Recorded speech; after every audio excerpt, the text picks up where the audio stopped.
تجاوزت نسبة تلوث مياه شواطئ البحر بمياه الصرف الصحي في المحافظات الجنوبية 73% وسط مطالبات بضرورة حل هذه المشكلة التي تهدد مجمل البيئة البحرية في القطاع. محمد أبو حطب والتفاصيل. مياه الصرف الصحي التي تصب بشكل مباشر وبدون معالجة على شاطئ قطاع غزة تعد من أخطر الملوثات البيئية التي يعاني منها السكان على مدار الساعة. هذا الاختلاط للمياه العادمة بمياه البحر يشكل تهديدا خطيرا على صحة وسلامة المواطنين الذين يرتادون الشواطئ بشكل يومي هروبا من الأجواء الحارة. اليوم يتم ضخ أكثر من 120 ألف، من 115 ل 120 ألف كوب من مياه الصرف الصحي بشكل خام غير معالجة بالمطلق، تضخ إلى بحر قطاع غزة لتلوث بكل ما فيها من ملوثات بكتيرية وميكروبات وملوثات كيميائية وملوثات فيزيائية. كل تلك المياه العادمة تصل إلى شواطئنا. المخاطر الحقيقية من هذه المياه التي تصب في البحر تزداد يوما بعد يوم، فهناك مخاوف كبيرة من اقتراب المياه العادمة من المياه الجوفية عن طريق مياه البحر بسبب انخفاض مستوى المياه الجوفية، الأمر الذي يشكل خطورة على مخزون المياه.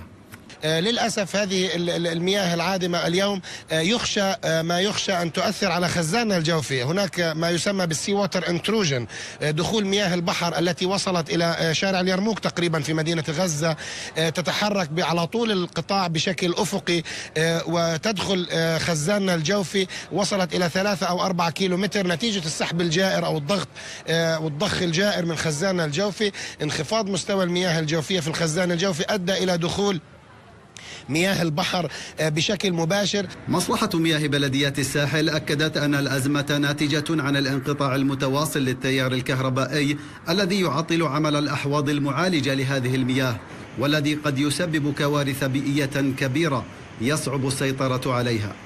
نحن نحتاج لتكون كفاءة هذه المحطات عالية وتقوم بالمعالجة الكافية لهذه المياه التي تحمل كل ما تحمله من أوبئة وأمراض وملوثات.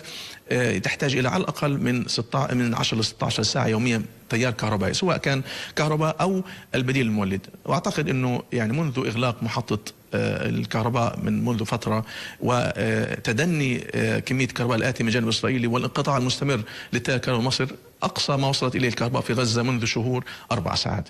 لا تكفي هذه الكهرباء لنصل بكفاءة من المعالجة تكفي لإعادة استخدامها في الزراعة أو إبقائها في هذه المحطات للترشيح. هذه المياه التي تختلط يوميا وعلى مدار الساعة بمياه البحر هي من أخطر ملوثات البيئة والتي لها انعكاسات خطيرة على الصحة العامة، وتركها بدون حل سيؤدي إلى كوارث بيئية تضر بآلاف المواطنين. محمد أبو حطب، تلفزيون فلسطين، غزة.